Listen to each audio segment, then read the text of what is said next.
Channel mini गाय और कावर दीगो 9 degree channel 9 degree channel सबको पढ़ा दिए हम।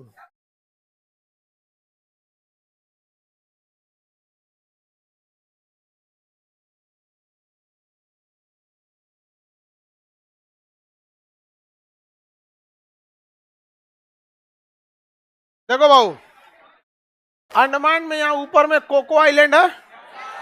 ये कोको आइलैंड हमने दिया म्यांमार को, म्यांमार ने भाड़े पे दे दिया चाइना, चाइना को दे दिया। नारकोंडम और बैरन ज्वालामुखी है इधर में, नारकोंडम और बैरन, ये क्या है? ज्वालामुखी है। अंडमान में 4 प्रमुख अंडमान है, सुनिएगा ध्यान से। एक है उत्तरी अंडमान, एक है मध्य अंडमान, एक है लिटिल अंडमान, दक्षिणी अंडमान, एक है लिटिल अंडमान। 4 प्रमुख अंडमान है, आपको याद रखना है। उत्तरी अंडमान पर सैडल पीक एक पर्वत है, उत्तरी अंडमान पर सैडल पीक पर्वत, वो इसकी सबसे ऊंची चोटी है, सैडल पीक पर्वत उत्तरी अंडमान पर। और ये मध्य अंडमान की अगर हम बात करेंगे तो ये मध्य अंडमान भारत का सबसे बड़ा द्वीप है और इसी पर है आपकी इसकी मध्य अंडमान। देखिए ध्यान से, पोर्ट ब्लेयर इस पे नहीं होगा जी।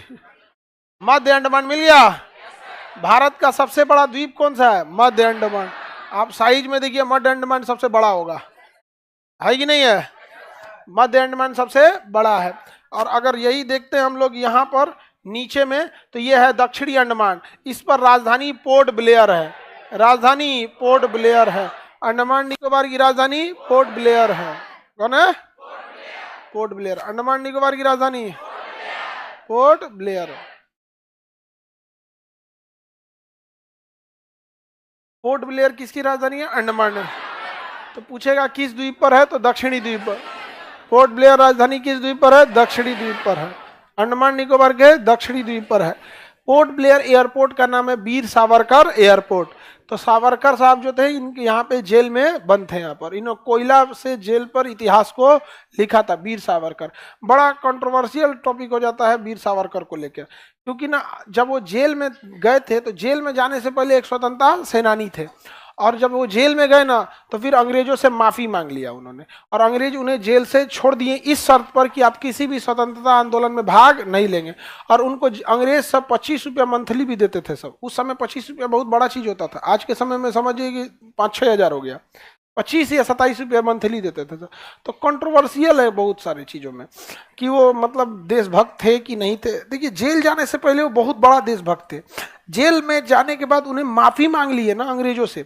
देखिए, हम अपने परिवार में माफी मांग लेते हैं तो लगता है कि नहीं हमारा परिवार है, हमारा ऊंच नीच होते रहता है, कभी लड़ाई झगड़ा होता है, लेकिन हमें बाद में एक ही होना है।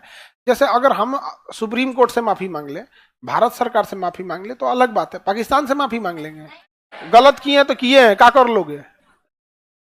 नहीं समझ में आया? मांग लेगा आदमी माफी? नहीं माफी मांगेगा।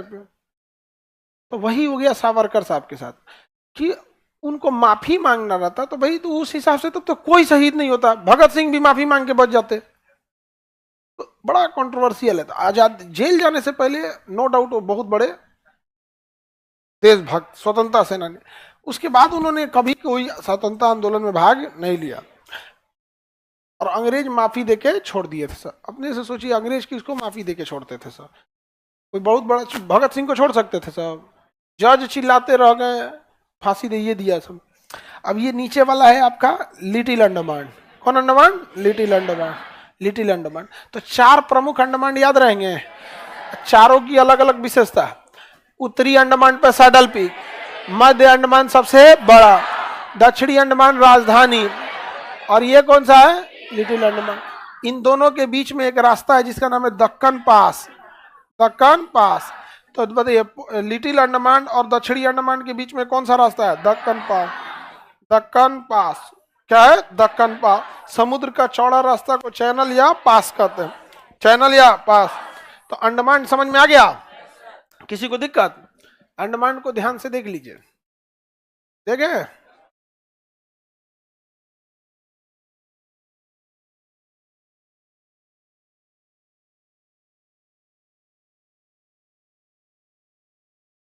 अंडमान दिख गया? सुनिए ध्यान से,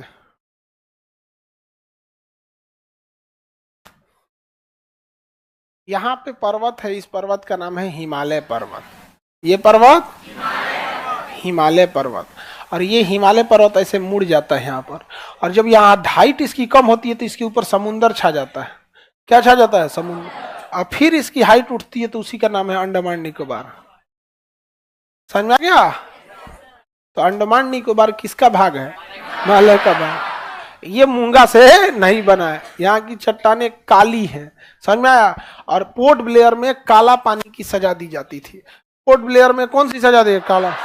वहां पोर्ट ब्लेयर में एक जेल है, सेलुलर जेल। कौन जेल? Cellular jail. और सेलुलर जेल में यहां से बहुत सारे लोगों को आजीवन कारावास की सजा देते थे सब।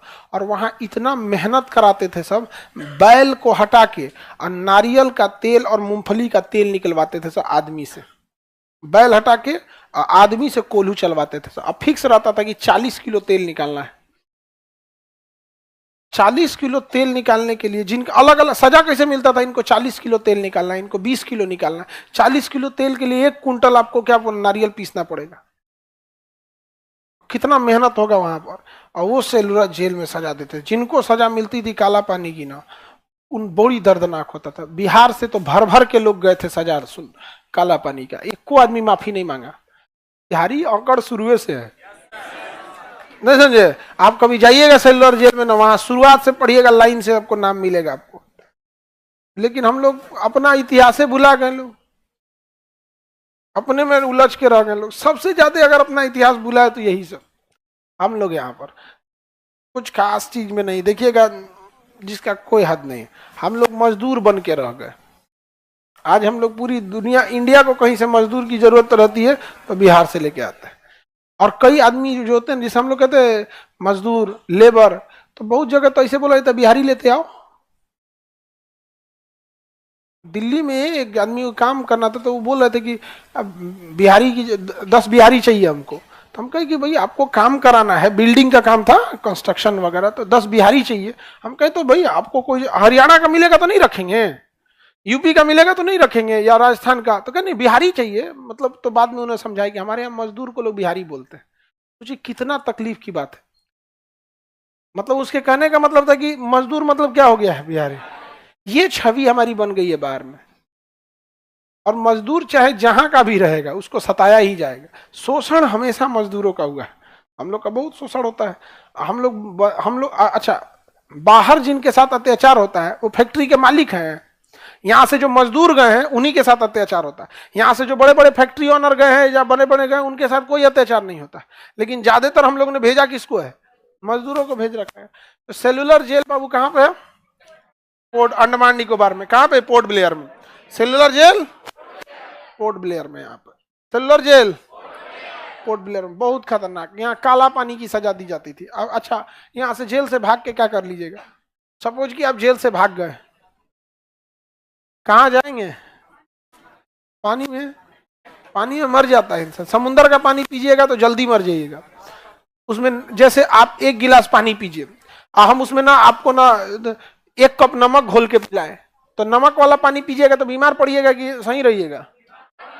और भी समुद्र वाला नमक अशुद्ध होता है, शुद्ध नमक भी नहीं रहता, अशुद्ध होता है। तो आप जो पानी पी रहे हैं, एक तो वो अशुद्ध है, दूसरा उसमें क्या है? नमक है। अब बहुत ज्यादा नमक की मात्रा है, शरीर गला देगा बहुत जल्दी। तो समुद्र में अगर मरेंगे तो पानी ही पी ले बिना मरता आदमी। जितना जल्दी, जितना समुद्र का पानी पिएंगे उतना जल्दी मरेगा। नदी की मछली को समुद्र में डालेंगे मर जाएगी, उसका चमड़ा सर्वाइव नहीं कर पाएगा। जो चोइटा होता है ना मछली का, समुद्र वालों सबका अलग होता है। आगे बढ़ जाए। अंडमान समझ में आ गया? सेलुलर जेल काला पानी की सजा दे। अब इसकी नीचे देखते हैं निकोबार। क्या देखते हैं? निकोबार।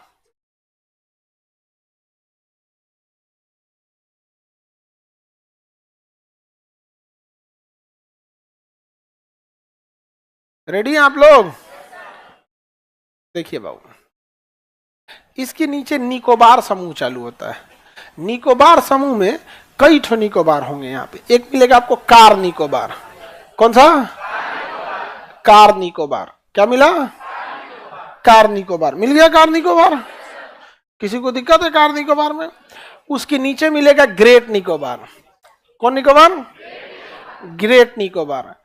तो बड़ा कौन है? ग्रेट निकोबार। ग्रेट निकोबार। और कार निकोबार छोटा है, ग्रेट निकोबार बड़ा है। कार निकोबार छोटा है, ग्रेट निकोबार बड़ा है।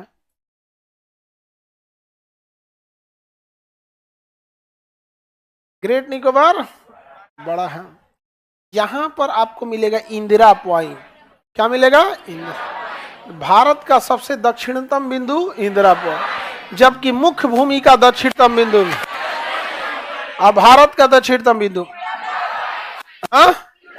इंदिरा पॉइंट। तो ये है आपका इंदिरा पॉइंट, और ये आपका मुख्य भूमि का दक्षिणतम बिंदु कन्याकुमारी। कन्याकुमारी। और ऐसे पूरे भारत का दक्षिणतम बिंदु इंदिरा पॉइंट। आपको क्या लगता है इतना आराम से पूछेगा? पूछेगा कि भारत का दक्षिणतम बिंदु इंदिरा पॉइंट अंडमान निकोबार के किस द्वीप पर है? ग्रेट निकोबार। किसमें? ग्रेट निकोबार। तो ये वाले आइलैंड कौन से हो गए बाबू? अंडमान। ये वाले आइलैंड अंडमान, और ये वाला निकोबार।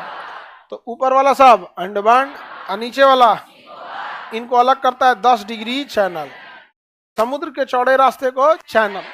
कितने डिग्री चैनल? 10 degree channel. अब 10 डिग्री चैनल भी पूछेगा तो खखोर के पूछेगा, ऐसे नहीं कहेगा कि अंडमान और निकोबार को अलग करता है 10 डिग्री चैनल। कहेगा अंडमान में से कौन सा अंडमान? तो लिटिल अंडमान। कौन अंडमान? और निकोबार में से कौन सा? तो लिटिल अंडमान और कार निकोबार को 10 डिग्री चैनल। लिटिल अंडमान और कार निकोबार को 10 डिग्री चैनल, 10 डिग्री चैनल। छटकी बमनी कोई दिक्कत? जी हंसती है तुम।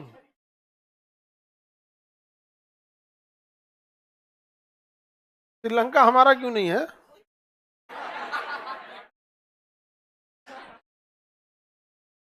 आजादी के समय इकाई नहीं थी जी। पक्का आजादी के टाइम पे आप ही जैसे लोगों की जरूरत थी यहाँ पर। श्रीलंका पे शुरू से श्रीलंका हमारा ज्योग्राफिकल डिफरेंस बहुत ज्यादा रहा है, कल्चरल डिफरेंस भी बहुत ज्यादा है यहाँ पे श्रीलंका में। और हमारे यहाँ ना एक से एक रूढ़िवादी थे सब।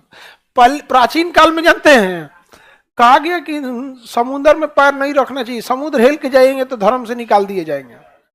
पहले जमाने में हमारे में रूढ़िवादी परंपरा थी, समुद्र पार करके नहीं जाना है तो मत जाइए।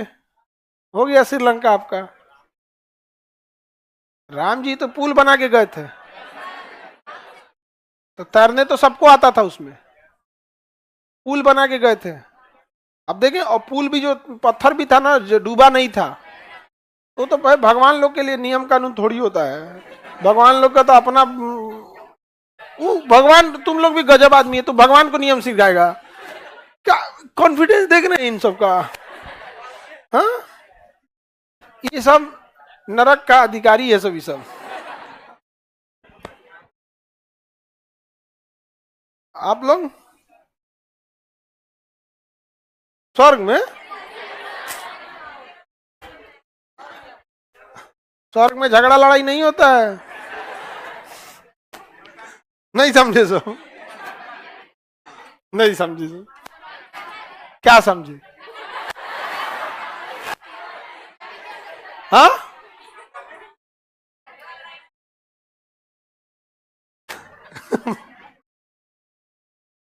चलिए 10 डिग्री चैनल तो अंडमान निकोबार को अलग करता है।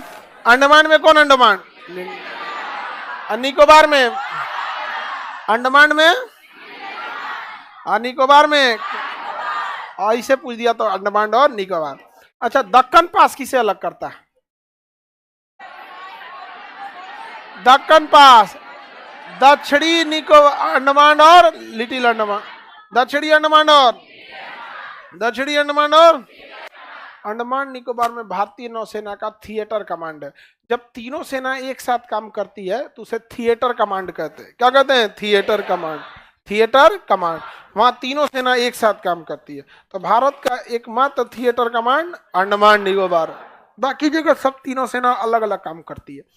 उसका रीजन भी है क्योंकि इतिहास में अगर आप देखेंगे तो दुनिया में बहुत सारे ऐसे देश है ना जहां सेनापति ने ही जमीन को कब्जा कर लिया। अब जैसे तीनों सेना का पूरे भारत का एक थिएटर कमांड अगर आप बना देंगे तो थल सेना, वायु सेना, नौसेना तीनों उसी के हाथ में अगर आ गई और किसी दिन उसका दिमाग घस का साइड कर देगा प्रधानमंत्री को, जैसे पाकिस्तान में हुआ, म्यांमार में हुआ, अब भारत में भी कर दे तो फिर प्रधानमंत्री के हाथ में पुलिस है, गृह मंत्री के हाथ में पुलिस है आर्मी वाला अगर कब्जा लिया सब तो भाई आपको क्या लगता है सीआरपीएफ बिहार पुलिस और यूपी पुलिस के बस का है? वो सीधे टैंक लेके आएगा सब, सीधे क्या करेगा टैंक, और उसको ये लोग गोली मारेगा लकड़िया वाला बंदूकुआ से खट खट झाड़ देगा इसे पास में ले जाके टैंकवा का मुंहवा से घुमा के मारेगा इसे, गोली बर्बाद मत करो। सेना जब कब्जा करती है तो कोई कुछ नहीं कर पाता। इसलिए भारत में ना थिएटर कमांड को आजादी के बाद खत्म कर दिया गया, क्योंकि आजादी के बाद पाकिस्तान पर थिएटर जिन्ना के मरने के बाद सेना ने कब्जा कर लिया। कहा कि जब तक संविधान नहीं बन जाता है तब तक सेना ही अपने हाथ में कंट्रोल रखेगी। और उन चोट्टों ने क्या गलती किया, 10 साल लगा दिया संविधान बनने में। अब 10 साल में सेना ने इतना गढ़ बना लिया कि वहां कोई सेना का बड़ा अधिकारी रिटायर होता है तो 100 एकड़ जमीन मिलता है। और हमारे यहाँ नरवड़े साहब 3 BHK के घर में, और दिवाली के दिन ट्वीट किए थे मेरा 3 BHK का फ्लैट है। और ये ईमानदारी झलकती है। इतनी बड़ी सेना का 16 लाख सेना का कमांडर, 16 लाख की आर्मी, 13 लाख की इंडियन आर्मी, 13 से 14 लाख की, सारा चीज बढ़ा उड़ा के 16-17 लाख थल सेना वायु सेना सब मिला देंगे तो 14 लाख के तो अकेले 13.5 से 14 लाख तो थल सेना है। उसका कमांडर अपना दिवाली के दिन 3 BHK का घर दिखा रहा है कि देखिए कैसा है। और पाकिस्तान वाला सब लंदन में घर है, 100 एकड़ तो रिटायर होने के बाद मिलता है। समझ में आया कि नहीं आ गया? तो वहां पाकिस्तान में सबसे बड़ा दुश्मन वहां की आर्मी है, क्योंकि वहां की आर्मी अगर लड़ाई नहीं लड़ेगी ना तो आर्मी का महत्व तो घटते जाता है। तो हम लोग क्या आर्मी के, देखिए आर्मी अगर युद्ध जीत के आती है तो बड़ा सम्मान होता है, तो जानबूझ के वो लड़ाई लड़ने चाहते हैं क्योंकि वहां की जनता जो है वो खुश रहे। वहां पे बैंक आर्मी के कंट्रोल में रहता है, सब चीज किसके कंट्रोल में? आर्मी। कौन चुनाव जीतेगा ये आर्मी पे डिपेंड होता है। आर्मी जिसको चाहेगी चुनाव जिता सकती है। तो आर्मी के इस करप्शन को आवाज उठा रहा था मेरा चाचा। मेरे चाचा को जेल में उठा के डाल दिया इमरान खान। मतलब मेरे चाचा को कहां भेज दिया? जेल में। और उसको जेल में आओ बेचारा, चुनाव प्रचार में आया तो गोली मार दिया, सब पैरे में गोली लग गया चाचा को मेरे। और इतना उसको गोली मारने के लिए खोज रहा था। जब कोर्ट में पेशी किया गया ना तो उसे बुलेट प्रूफ पहनाया गया था। और खोपड़िया में कोनो गोली ना मार दे तो बाल्टी उड़ा के लाया था सब। मेरा चाचा का हालत खराब कर था, बाल्टी उड़ा के लाया था सब। ये हाल हो गया वहां पे। अब वहां पे पाकिस्तान में क्या होता है ना, नेता सब जो होता है सब 4 साल तक लंदन में रहेगा सब, और उसके बाद आखिरी साल में चुनाव में आ जाएगा सब। अभी नवाज शरीफ आ गए हैं, तो नवाज शरीफ जो आ गए हैं अभी, तो अभी देखिएगा प्रधानमंत्री के चुनाव में आर्मी जिता देगी नवाज शरीफ को। और नवाज शरीफ और आर्मी के बीच में अपना संबंध पहले से है। जब नवाज शरीफ जीत जाएंगे तो आर्मी की बुराई करना छोड़ देंगे। आर्मी की बुराई करना क्या कर देंगे? छोड़ देंगे। यहाँ पे आसिफ मुनीर जो है ना वहां के सेनापति, वहां सब ये सब ना नेता है सब, कोई सेनापति नहीं है सर, ये सब नेता है सब। जैसे अपने यहाँ नेता कैसे बैनर पोस्टर मानता है कि सबको दिवाली की ढेर सारी शुभकामनाएं, भर दीवार पोस्टर देखिएगा। भारत में कश्मीर से कन्याकुमारी तक मोदी जी का लगल रहेगा, कांग्रेस वाला अपना राहुल गांधी का लगाएगा, अपने यहाँ नीतीश कुमार मुख्यमंत्री है इनका लगेगा, तेजस्वी यादव। तो ये पॉलिटिक्स है भैया, यहाँ तो उन लोग को लगाना है। क्या कभी आपने सुना कि थल सेना प्रमुख ने अपना फोटो लगाया? वहां पूरा पाकिस्तान में थल सेना का लगेगा फोटो।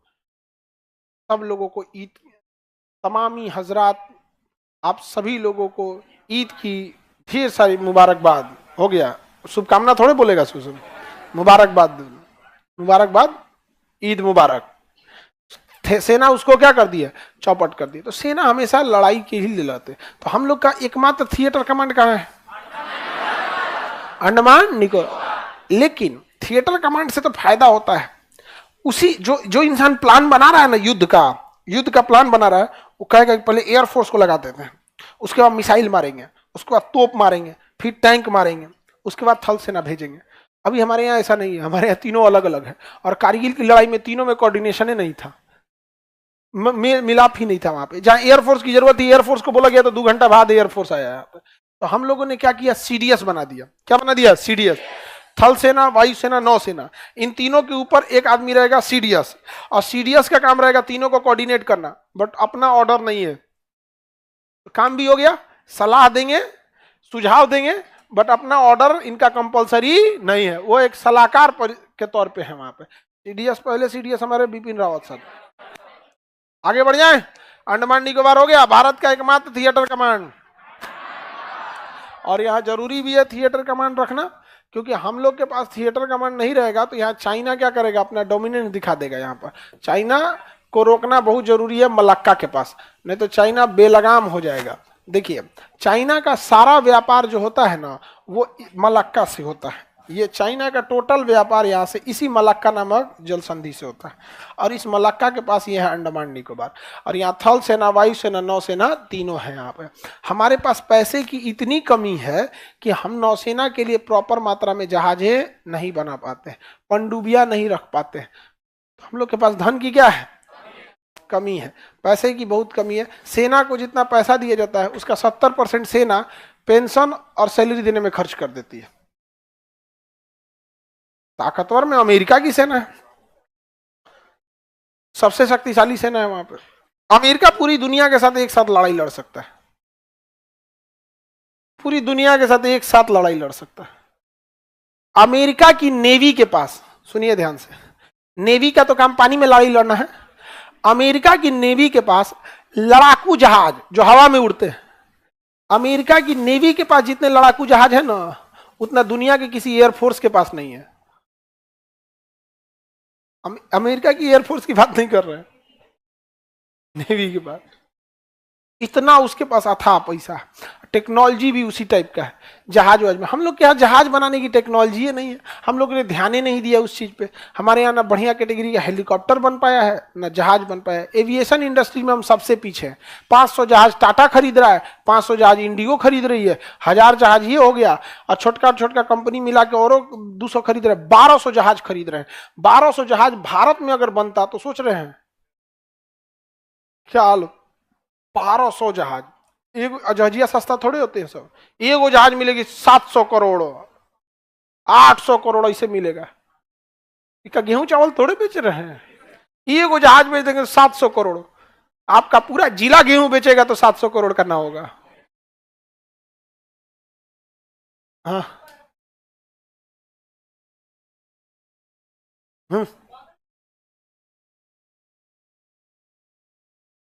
मतलब इनका कहना है कि अगर हम लोग चाइना को यहां रोकेंगे तो ये देश चिल्लाएगा सब, नहीं चिल्लाने दो। इजराइल मार रहा है गाजा फिलिस्तीन को, तो ये सब चिल्ला रहा है सब कि नहीं चिल्ला रहा है? क्या फर्क पड़ता है? चिल्लाने वाला ताकतवर है कि नहीं है? देखिए, यहां म्यांमार चिल्लाएगा तो कहेंगे कोको आइलैंड वापस ले लेंगे, तो शांत हो जाएगा कि नहीं हो जाएगा? शांत हो जाएगा। यहाँ पे इंडोनेशिया से हमारी दोस्ती ठीक ठाक है। तो ये सारा चीज डिप्लोमेसी डिपेंड करेगा क्या चीज, हम लोग कितना पावरफुल है। बट नेवी हम लोग के पास बहुत पावरफुल है, पैसे की बहुत दिक्कत है, पैसा की समस्या बहुत ज्यादा है हमारे यहाँ। एक टेक्नोलॉजी वाइज पैसा वगैरह सब चीज। थिएटर कमांड, हम लोग रैंकिंग के हिसाब 4 नंबर पे आते हैं। अमेरिका, चाइना, रसिया, उसके बाद भारत। देखिए याद रखिएगा, आप ताकतवर हो या कमजोर हो, पैसा है ना तो जीत जाएंगे। कोई भी देश की रणनीति बनाने से पहले अपने पड़ोस की रणनीति बनाइएगा। आप कमजोर भी हैं लेकिन क्या है, पैसा है, जीत जाएंगे। नहीं जीत जाएंगे? आपके यहाँ का जो सबसे दबंग आदमी होगा, देखिएगा उसके पास पैसा होगा, पक्का पैसा होगा। तो चाइना ने इस चीज को देख लिया, पैसा अथाह है उसके पास, जहाज खरीद लिया, इंजीनियर साइंटिस्ट सब बुला के ले दिया। हम लोग यहाँ तेजस से अभी बनते बनते समय लग गया। तेजस जानते 1980 से बन रहा है, 85 से 1950। हम लोग उसको सोच रहे हैं लोग, हाँ ये प्लान बनेगा, वो बनेगा, ये बनेगा, इसे वैसे वैसे बनाते रह गए हम लोग। जहाज बनाने की टेक्नोलॉजी में हम लोग बहुत पीछे है, और इसमें प्राइवेट कर देना चाहिए। अडानी को, टाटा को, ये सबको देखिए, धाए धाए इंजीनियर पकड़ के लाएगा सब, यहाँ से उठा लाएगा सब 4 गुना 5 गुना पे। नहीं समझे, हम लोग को देना। अरे आदमी की घसकाना हम लोग का जिम्मेदारी है ना। बैंक को बोल दे कि भैया तुम बैंक, जो बैंक फाइनेंस करती है ना, बैंक को दे दे कि बैंक फाइनेंस कर दे हमको, और उसके बाद टारगेट बताए नासा से कितना को घसकाना है। हाँ, नासा खाली काय करेंगे, मेन मेन चीज को लेके आएंगे। घसका ना दे तब कौन है यहाँ पे। बैंक के पास नीरव मोदी को देने के लिए पैसा है, बीएम माल्या के लिए पैसा है, ला हम नासा घसका देते हैं यहाँ पे। सब चीज ऐसा जाता है यहाँ पे। तो आगे बढ़ जाए। चाइना की समस्या समझ में आ रहा है कि नहीं आ रहा है? मलक्का जल संधि। तो अंडमान निकोबार समझ में आ गया। तो अंडमान निकोबार बहुत बढ़िया से चोक पॉइंट है हम लोग का यहाँ पे, और लक्षद्वीप भी बहुत बढ़िया से चोक पॉइंट है। लक्षद्वीप यहां से, लेकिन चाइना हमें ना एक ट्रायंगल केप बना रहा है, त्रिभुजाकार पिछड़ा। यहां ग्वादर में चाइना बैठ गया, यहाँ पे हम्बनटोटा में बैठ गया है। हम लोग रोकते रह गए, उसकी नौसेना आके यहाँ डॉक कर गई। और यहाँ पे कॉक्स बाजार बांग्लादेश में, और कोको द्वीप, यहाँ पे कोको द्वीप। तो कोको द्वीप अभी डेवलप कर रहा है, लेकिन कॉक्स बाजार अब देखिए घेर लिया। यहाँ से सीपीसी सड़क बना लिया, यहाँ तिब्बत खुद है। अब म्यांमार में तख्ता पलट कर दिया, आंग सांग सू चली गई जेल में, सेना प्रमुख आ गया, यहां से जोड़ दिया किसको? कॉक्स बाजार बंदरगाह को जोड़ दिया। हम लोग क्या हो गए? हाँ, जोड़ गए। और हमारे देश की आधी जनसंख्या इस बात पे लगी है कि वोट किसको देना है। यार वोट एक दिन देना है, दे के खत्म कर दो। जितना हम लोग वोट के लिए चिल्लाते हैं, हमारे लिए कुत्ता बराबर नहीं पूछता है सब। वहां बैठ के कभी देखिएगा ना, अब हम पब्लिक मैटर ही नहीं रखती यहाँ पे। तो हमारे यहाँ एजुकेशन लेवल इतना पीछे है ना, ये लोग को बस उसी सब में खुश है। हम लोग घिर चुके हैं। और चाइना के पास पैसा की कमी है, टेक्नोलॉजी, पैसा, किसी चीज की कमी नहीं है। उसने अपनी एक सेना का हिस्सा ही बना रखा है जो प्रॉपर इंडिया को कवर करेगा। प्रॉपर इंडिया को कवर करने के लिए अपनी सेना का एक हिस्सा ही लगा रखा है। एयरफोर्स का ये हिस्सा, नेवी का ये हिस्सा, आर्मी का ये हिस्सा, और सेना का एक हिस्सा लगा रखा है जो अमेरिका को देखेगी। सोचिए पैरेलल क्या देख रहा है कि एक साथ लड़ाई लड़ना पड़े अमेरिका से और एक साथ लड़ाई लड़ना पड़े भारत से। तो ये अलग उसने बना रखा है। और उसके अलावे उसने अपनी रिजर्व आर्मी रखी है जो इन छोटकन से लड़ेगी। ये सब से कोई बस का बात नहीं, ये सब नहीं लड़ पाएगा। चाइना से लड़ना बहुत मुश्किल है यहाँ पर, एकदम ये सब का निर्दयी होता है सभी। हम लोग ने नियम कानून देखते हैं। हम लोग की विदेश नीति सबसे सही काम करती है पाकिस्तान को लेके। बाकी चाइना के मैटर पे देखते हैं ना, म्यू म्यू हो जाते हैं हम लोग। देखो दुगुंची हो रहा है ना आजकल, मेओ मेओ, हाँ मोए मोए। तो हम लोग चाइना को लेके क्या हो जाते हैं? मोए मोए हो जाते हैं। समझ में आ गया कि नहीं आ गया? आज जब पाकिस्तान का बात होता है तो ठुकरा के इंतकाम देखेगी। तो इसके मैटर पे क्या हो जाते हैं? इंतकाम देखे आए करा जगह पे मोए मोए, मेओ मेओ, तो जो भी हो जाता है। समझ में आ रहा है कि नहीं आ रहा है? किसी को दिक्कत? ये क्या चीज है मोए मोए? हाँ, चलिए आगे देखते हैं हम लोग। अंडमान निकोबार हो गया। हम आपको लक्षद्वीप पढ़ा दिए, आइए अंडमान निकोबार पढ़ा दिए। हमारी विदेश नीति में हमने एशिया को खो दिया। हमारी विदेश नीति में हमने किसे खो दिया? एशिया। आज हमारे यहाँ कोई भी देश प्रॉपरली कहिए जो भारत के लिए एकदम बढ़िया से अलाइन होकर रहे, नहीं। श्रीलंका जैसा देश आंख दिखा रहा है। मालदीव, भारतीय सैनिक में केवल 72 सैनिक वहां तैनात है, वो भी मालदीव के लिए खड़े हैं। मालदीव की हम लोग ने मालदीव को ना डॉर्नियर जहाज दिया है, हेलीकॉप्टर दिया है, उसके मेंटेनेंस के लिए वहां खड़े हैं। मोइजू से ही 72 को नहीं देखा जा रहा है। चाइना फंडिंग कर रहा है, मोइजू को चुनाव जीत गए, मोइजू कह रहा है 72 वापस करो, 72 को वापस भेजो। तो हमारी विदेश नीति क्या हो गए? बाहर करो यहां से, भगाने के लिए। तो मालदीव गया हमारे हाथ से, श्रीलंका गया, नेपाल गया, बांग्लादेश कोई खास नहीं है, बैलेंस बना के चल रहा है। ये हमारा 100% दुश्मन था, यहाँ तालिबान आ चुका है। चाइना से तो हमारी दुश्मनी है। चाइना भूटान दोनों, भूटान के विदेश मंत्री जाके चाइना में बात करके आए हैं कि हम डोकलाम दे देंगे, ऊपर वाला आप दे दीजिएगा। म्यांमार में तख्ता पलट हो चुका है, लाओस में बिजली घर ले चुका है, चाइना यहाँ पे ले लिया है यहाँ पे। बाकी सब में उतना काम का है सब नहीं। ईरान जो है इजराइल का दुश्मन है, हम लोग इजराइल को बैलेंस करने के चक्कर में ईरान से भी हाथ धो रहे हैं। ईरान उतना न्यूट्रल ही रहा है यहाँ पे। अब बताइए हम लोग का कहाँ गया काम से? हाँ, हम लोग अब मीडिया इस बात पे लगी है ना कि हम लोग क्या कर रहे हैं। देखिए जयशंकर साहब बहुत अच्छे प्रधान विदेश मंत्री हैं, लेकिन आप देखिए एशिया में क्या हो रहा है। हम यूरोप को क्या जवाब दे देते हैं, अमेरिका को क्या जवाब देते हैं। ये हमारा गणतंत्र दिवस का इनविटेशन अमेरिका ठुकरा दिया। आप सोचिए, इनविटेशन अमेरिका ठुकरा दिया। कनाडा से हमारा क्या हाल हो गया है। तो हम लोग कहीं ना कहीं क्या कर रहे हैं, गड़बड़ होते जा रहा है। और हमारी देश की मीडिया, ये जो अरब देश हैं, अरब देश, हमारी देश की मीडिया ने भारत की छवि को इस तरह से कर दिया ना कि इन लोग अरब देशों को ये लग रहा है ना कि यहाँ पे इस्लामोफोबिया हो गया है, एंटी मुस्लिम हो गया है सर। जबकि हमारे देश के धरातल पे ऐसी कोई समस्या नहीं है। आप जमीन धरातल पे देखिएगा, कोई दिक्कत नहीं है यहाँ पे। लेकिन आप न्यूज चैनल खोल के देखिएगा ना तो ऐसा लगता है कि देश बर्बाद हो गया। जितना बकलोल होगा उसको बैठा के लड़ाएगा, सब मुर्गा लड़ाए। और इसका प्रभाव पड़ता है विश्व लेवल पे हम लोगों को। एक न्यूज एंकर है रूबिका लियाकत, वो इजराइल गई हुई थी, मेरी दीदी। और इजराइल जाके अपी जान, आपा जान, हाँ आपा, बड़ी अपी को आपा, तो अपी वो गई इजराइल में। और इजराइल में ना सड़क पे मीडिया से बोल तो वैल्यू देता नहीं इसे। यहाँ पे तो कह रहे I am from India, India always support. सब खुश हो गया सर। अब जब यूएनओ में वोटिंग हुआ तो भारत इजराइल के विरोध में दे दिया, मोए मोए हो गया।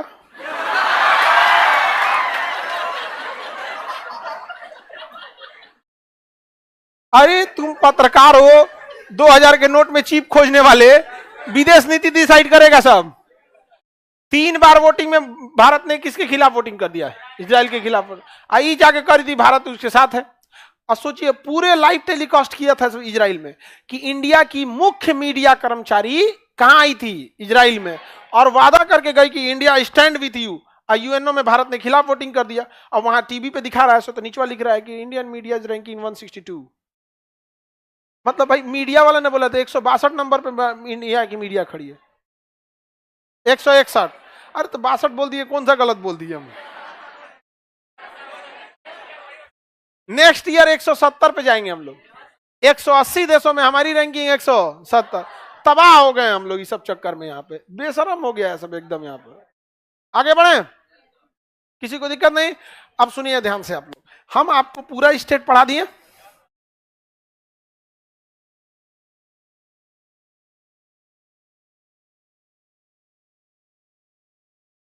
आपको हम यहां तक के स्टेट को रिवीजन करने के लिए भी बोल दिए थे, बोले थे कि नहीं बोले थे।